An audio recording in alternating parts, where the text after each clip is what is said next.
Disturbing memory from my young childhood. I was about 7 or 8 years old. My mom would usually take my brother and I trick-or-treating, but this particular year after school, she dropped me off at my friend Sean's house where Sean, our friend Johnny, and I would go together. Johnny and Sean were a year older than me. We met while I was playing with my brother on the block. Johnny and Sean lived around the block from me. Sean had a weird upbringing that I never really understood.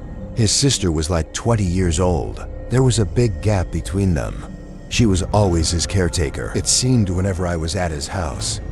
His house always smelled like cat, and his sister always had a different guy over. It seemed like his sister was always cold to me, in the sense that she never acknowledged me or say hi or anything. Sean's dad was never in the picture, and his mom, I believe, was always working out of town. I guess I only met Sean's mom a few times. We never really stayed in touch for long, enough for me to figure all this out. Anyway, my mom dropped me off at Sean's, expecting that Sean's mom would be trick-or-treating with us. After saying goodbye, I went into his house. Johnny was already there. We all had big pillow sacks to fill with candy. This was around the time that I learned that neither Sean's mom nor sister were coming with us to supervise. I was young, so I sort of felt slightly uncomfortable, knowing that Johnny and Sean would be leading the way. But at the same time, I felt a sense of excitement that we'd have more freedom. I knew for a fact my mom would not have approved of us going unsupervised though.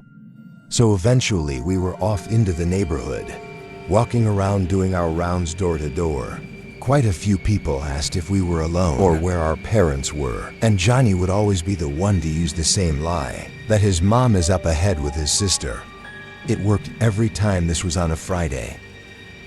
So we didn't get to start a trick-or-treating until around 5 o'clock. But we didn't have school the next day, so we intended on going until our pillow sacks were completely full. We took a break after a couple of hours and went to Sean's, where he heated up a bunch of frozen pizzas. At the time, I was so jealous of the apparent freedom he had in his house, not having parents who cared about what he did. But looking back now, I count myself super blessed to have grown up in a household with strict parents. After we hung out at his house for an hour and watched Halloween specials on Nickelodeon while eating pizza and candies, Johnny eventually was picked up by his mom, but Sean and I wanted to keep going, so we eventually headed back out for round 2. It was dark out now, and it had to be past 8 p.m. There were a lot less trick-or-treaters now. We tried to go to certain blocks we hadn't gone down yet, which meant straying further away from Sean's house. We found a block we hadn't touched yet and continued knocking on doors. Some houses didn't answer at this hour, and mostly everyone else had a comment about us being alone or how it's getting late. We noticed a man pushing a stroller a couple houses down behind us. He was walking very slowly in our direction, probably a dad trick-or-treating for his young child. As we continued going door to door, the man with the stroller got closer. Eventually, we heard him going "she" and singing softly. Eventually, he caught up to us and he said, "How's the trick-or-treating going, boys?" And we replied, "Good," at the same time. And then he said, "It's pretty late. I'm on my way back to my house. I can give you guys the rest of my candy." Sean and I looked at each other with telling faces, as if we just hit the jackpot. Sean asked what kind of candies, and he said a bunch of bags of different things. He said he didn't get to give much away because he wanted to take his daughter out for a trick-or-treat stroll. He did have a bag dangling on one of the handles of the stroller, which was filled with some candies. The stroller was fully covered by a folding piece on the top, so we couldn't see his daughter. He said she's asleep and he didn't want to wake her up, but he pointed ahead and said, "His house is just up this way." So we followed behind him as he pushed the stroller. He was walking a little faster now. As we walked, I realized there was next to no one else out. At this point, even though it was a Friday night, it seemed like a quieter side of the neighborhood. The man talked to us as we walked, asking us questions. What part of the neighborhood we were from, where we went to school, basic stuff. I let Sean answer most of the questions. Him being even just a year older than me, at that age, I felt like he was the one who should take lead. On multiple occasions as we walked, The man would lean into the stroller and talk in a high pitch to his daughter. Then he turned back and smiled at us. We finally made it to his house. He led us up the walkway with the stroller and unlocked his door after he opened it. He brought the stroller with his daughter inside first, and then invited us to come inside. Sean led the way, so I followed. I was the one to ask if we could leave the door open, and the man paused and then said, "Yeah." Of course, he said he'll be right back. As he goes to get the candy bags, he pushed the stroller into the middle of the living room, only about 10 feet away from where we were standing. I nudged Sean because I felt uncomfortable. I whispered, "Why would he leave the candy so far away?" Sean didn't respond. Instead, he turned toward the living room and then walked up to the stroller. He lifted up the folding part that was covering the baby, and he looked disturbed. He hurried back to me whispering, "Let's go." He was full on running once we got outside, and I followed behind, which was a bit tougher because we had those heavy pillow sacks. I still was confused about what he saw, but just then we heard a woman's voice yell, "Excuse me." It was one of his neighbors. She came running over to us and asked if we know that man, and it was at this point that Sean spilled the bean and said he offered us his leftover candy, but he was pushing a stroller with a fake baby in it. I remember getting goosebumps as he said that. The woman said, "Yeah, that man doesn't have a child. I saw you was walking by with him." She took us to her car and drove each of us home. I know getting into a stranger's car after that was another questionable move. The woman came to my front door to talk to my mom about what we just told her. My mom was distraught. After I told her every last detail about the night, she sent me to my room while my parents called the police on that man. My parents never told me anything about what happened after that, I believe. They wanted to shelter me from any more exposure to the situation. My mom didn't want me going over to Sean's house anymore, and I know she had quite a bit to say to Sean's mom. I did see Sean at school once in a while still, and we'd remain cordial, but our friendship was never the same after that night.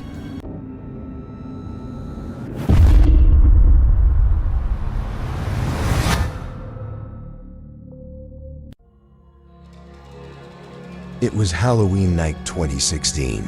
I was tasked by my parents to hand out candies to all the kids for the day. My mom bought 1 million bags of candy that I knew we'd have left over for weeks, and I'd be the one regrettably munching on them for days, if not weeks to come, as I was trying to lose weight. I always told my mom she went way overboard with the candies. The house was in the cul-de-sac on a dead end. We hardly got any trick-or-treaters usually. However, we did have some loyal kids who'd always come to our house, knowing how much candy we'd give. Halloween was on a Monday. This year one was in college. I conveniently had Mondays and Wednesdays off this semester. So the first half of the day, I went to the gym and then worked on my assignments for class.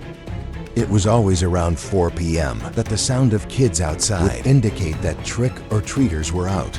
The first time the doorbell rang was, I guess, somewhere between 4 p.m. and 5 p.m.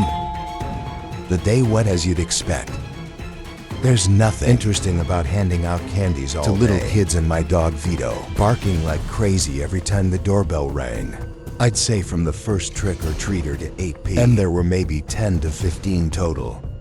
As I said, that cul-de-sac was out of the way for people to come. It was more effective for trick-or-treaters to pass it and just keep going straight. It being a Monday night, things quieted down much earlier than usual. I'd say I got enough homework done. I put a dent in my projects, and so I had some of my mom's leftover stew and went to my room to watch Game of Thrones. I was literally 2 episodes in when I heard the unexpected sound of the doorbell. Vito started barking again. I looked at the clock, and it had to be like 9:30. This was definitely beyond the cutoff time for trick-or-treaters.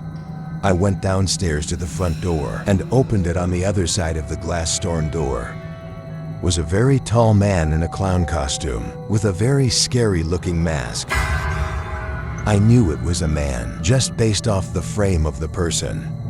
He was alone. He waved at me and then pointed at the brown sack he was holding. It looked basically empty. I didn't open the storm door. I just said through it, sorry, we don't have any more candy, and slammed the door shut. I locked it right away. I instantly regretted opening the door. I genuinely thought it was just some kid or an unfortunate mother or father who worked late and wanted to get some last-minute trick-or-treating in with their kids. Whoever I just saw in our stoop was not a kid. Hell, it didn't even look like a teenager. The frame of this person was massive, and the clown costume just made him look even bigger. Thankfully, I didn't grab the candy bag before opening the door, so he couldn't see that I was lying. I hovered by the door for a bit just to listen and see if I'd hear footsteps walking away. But not only did I not hear him walk away, he rang the doorbell again. Vito once again started going ballistic. Vito's a rat terrier. His bark is not intimidating, nor would he ever actually defend the home from an intruder. I picked him up and carried him upstairs after turning off the lights downstairs. This was my half-assed attempt at getting him to think I was absolutely never opening that door again tonight. I put Vito in my room and shut the door so he wouldn't keep barking. I stood at the top of the stairs listening, and then I heard through the front door, the storm door being forced open, like there was a loud snap, implying that the latch may have been broken from force. I then heard both knocks on the front door, and then the doorknob moving around. At this point, I decided to hide my room. I was incredibly unsettled. I texted my family group chat about what was going on. No one answered though. Of course I knew that whoever that was had to get bored. I would have texted all my guy friends asking who it was, but all my guy friends are short. I resumed the episode one was watching. I was truly just trying to pretend he wasn't there. What else was I to do? The doorbell rang once again, though. This was a nightmare. I kept telling Vito to shush. I had my blinds closed too. I didn't want that fucking clown knowing what room I was in. I tried calling my dad, but he didn't pick up. I called my brother, who picked up saying he wasn't alone, and I knew that meant he was with a girl. I told him check my texts. There's some guy dressed as a clown at the door, and he won't go away. My brother said it's a Halloween prank and to just ignore it. He seemed like he was in a hurry to get off the phone, so I hung up. I hoped he was right. It honestly made the most sense to be a prank. So after a few more minutes of sitting on the edge of my bed, anxious the doorbell did not ring again. I finally felt safe to relax again and lay back down. I started drifting away slowly, so I turned off the TV to allow complete silence and darkness in the room, and very shortly after that, I drifted to sleep. I don't even think I was asleep long enough to enter REM state and have a dream when I woke up to Tito growling and quietly barking, as he would do when he was waiting for approval from one of us. I told him to be quiet, and he stopped. I looked to see what he was looking at. He was looking at the window. I listened. There was a sound coming from right outside the window, the slightest thumping sounds. And I could almost swear the sound of something rubbing on the window. My bedroom was on the second floor of the house. It's not like anyone could be outside my window, but I wondered what it was. I got up and pushed open the blind on my window, and boy, was I wrong. That man dressed as a clown was at my window. All I could see was that horrific mask on the other side of the glass. He tilted his head as he looked at me, screaming my lungs out. Tito didn't even bark. From what I remember, or maybe I just blocked everything else out, I ran with my phone out of my room and to my parents' bedroom, where I locked the door and dialed 911. I was too shook to even cry. My whole body was shaking and my voice was trembling as I spoke to the 911 operator. I must have asked the operator once every 20 seconds to get the police to hurry up. She'd tell me the same thing every time. They're coming as fast as they can. The police got to the house in roughly 10 minutes. They examined the exterior of the house to look for any attempted entry points. All they found was that the latch on the front storm door was broken, like I figured, and leaned against the side of the house. By my bedroom window was my dad's ladder. That man went into our storage shed outside and found my dad's ladder to use to climb up to my window. To avoid this going any further, I went to go sleep at my guy friend Adam's house. To this day, I don't know if this was just a sick prank purposely played on Halloween, or if there was about to be a horrible crime committed with the sick novelty of it being Halloween.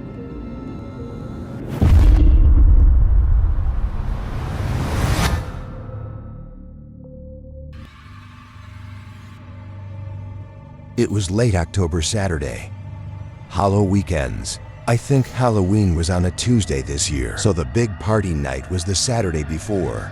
My friends and I were still looking for last-minute plans. Since everything was sold out, ideally we wanted to find a house party. We all had pretty funny costumes too, and we wanted to get good use out of them. My friend Kate actually decided to put on her Instagram and Snapchat stories, looking for parties tonight. Not something I would have ever done. I'd find that to be kind of shameless and embarrassing, but I was glad she was willing to do it. I was surprised when she texted in the group chat that someone hit her up about a party. Pretty soon after, she sent a screenshot of the details in the group chat. It had an address, start time, and a few ground rules, such as the party would only be indoors, number backyard access, and bring your own booze. It also said must bring at least one girl for every guy. The guy who sent the details to Kate was one of our guy friends around our age who mutually knew a lot of the same people we did. Apparently, a number of people we knew were going to this party. The house address was one town over, super close, so between the four of us, we all went to Shauna's house since she had the open crib. We pre-gamed there for about an hour. As we all finished up getting ready, we waited till our guy friends confirmed that they were going. Then we decided to head over. We called an Uber. We all had our own drinks, varying from Four Locos to White Claws to vodka shooters. The Uber driver was probably sick of us by the end of the drive. When we got to the house, we saw a bunch of cars everywhere. The house was pretty big, a very spacious front yard. We were four girls walking in, so surely whoever was throwing this party was gonna love us. We didn't hear any music until we got closer to the door. Then we heard the beating of the bass. I opened the door, and the first room we were in was across between the living room and the kitchen.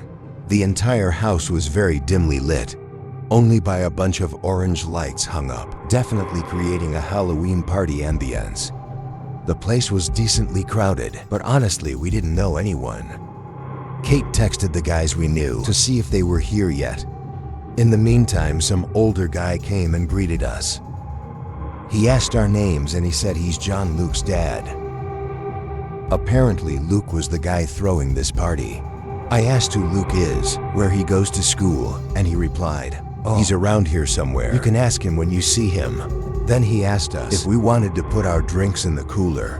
He led us into the kitchen, where there were 3 big coolers of ice. Each one already had a bunch of drinks in it, so we put some of our cans in the coolers. The John guy seemed like he was 50-something years old, which would make sense if his son was the one throwing the party, but at the same time it seemed slightly weird. He'd be so welcoming and involved in such a big party in his own house. He was going around talking to everybody. Well, it seems mostly the girls. He seems like he could have also been drunk. The 4 of us played beer pong at one of the tables, where some guys started talking to us, so we started playing them.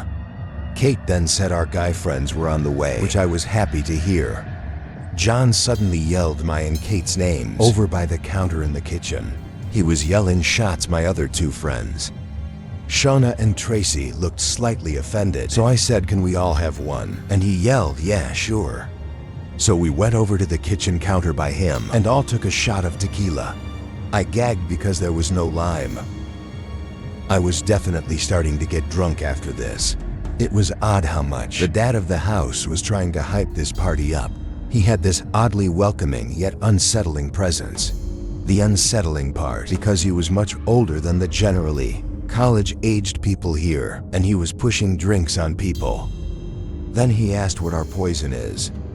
I wasn't going to say anything until the girls all gave their favorite drinks. John started making a bunch of mixed drinks. In the meantime, we went back to the beer pong table where the guys we were playing were still waiting. I plugged my phone into an outlet just because I was down to like 50%. Then I went back to the game. Mid-game, John came over with 2 drinks for Kate and I, and then he came back with 2 more for Shauna and Tracy. They were all in red Solo cups. He made me a vodka soda. I sipped on it during our beer pong game. Whenever I had a chance, I was drinking it slow because I was already drunk. After we lost to the random guys, I went to get my phone, only to realize it didn't charge at all. It was still at the same percent. The outlet wasn't working. I didn't feel comfortable leaving my phone on the other outlet, so I just refrained from killing the battery any further. Our guy friends eventually showed up, and it was soon after this point that things quickly became a blur. I mean, very quickly. Like 1 second I remember talking with our friend Jeff, the next blacked out. The next thing I remember was my friend waking me up in the car outside my house. I felt woozy, my vision was blurred. My head was spinning. We were in one of our guy friends' cars. One of the guys walked me to my front door and helped me inside, then they all left. I was alone except for my parents asleep in their room. I felt I must have drank way too much, but I also had a woozy, weird feeling in my head that I'd never felt from drinking. I felt dizzy. I went straight to my room to bed. I checked my phone, and I had some text from a random unsaved number. I opened it, and there were a bunch of texts already. It started with me texting my name, and then they responded, John. Uh-oh. After that, he said, you look so cute. Based on the time he sent this, it was still during the party. There was a 2-hour gap from then until he texted me again saying, where did my favorite girls go? I was shocked at myself that I gave that man my number. I must have been drunker than I thought. But regardless, I lowered my head onto the pillow and fell asleep instantly. The next morning I woke up to some disturbing texts. As my head was spinning, I read these sickening texts after I fell asleep. I got a text from John that said, where are you? I'm coming to your house. You left something here, followed by, I'm here, can you come to the door? Followed by, hello. Are you awake? He also tried calling me 3 times. This was all at like 2 am. I sent the screenshot to my friends, and this was when they reminded me of what happens.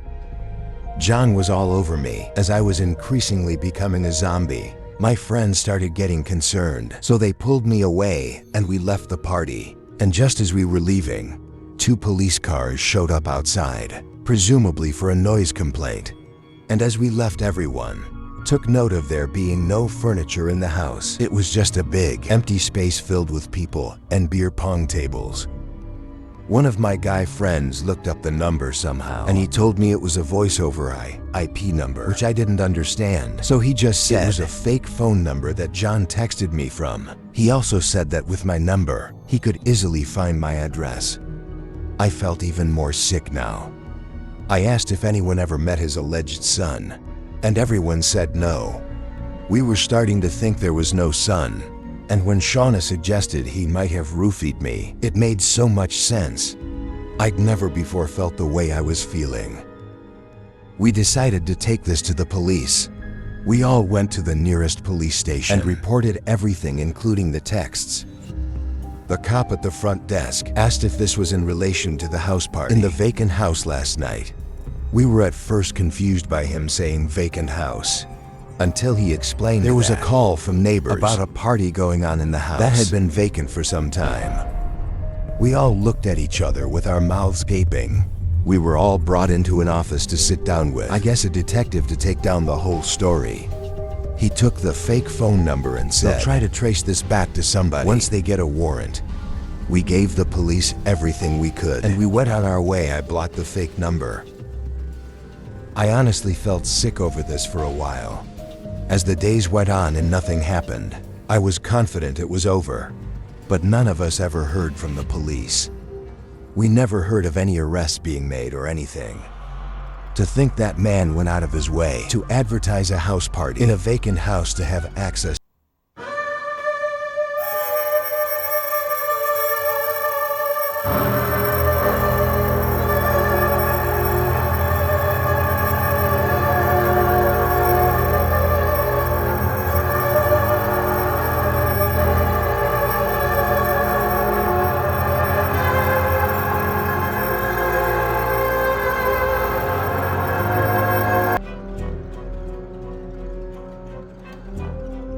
Thank you so much for watching. If you enjoyed this video, please like and subscribe to my channel. Your support keeps me motivated. Thank again.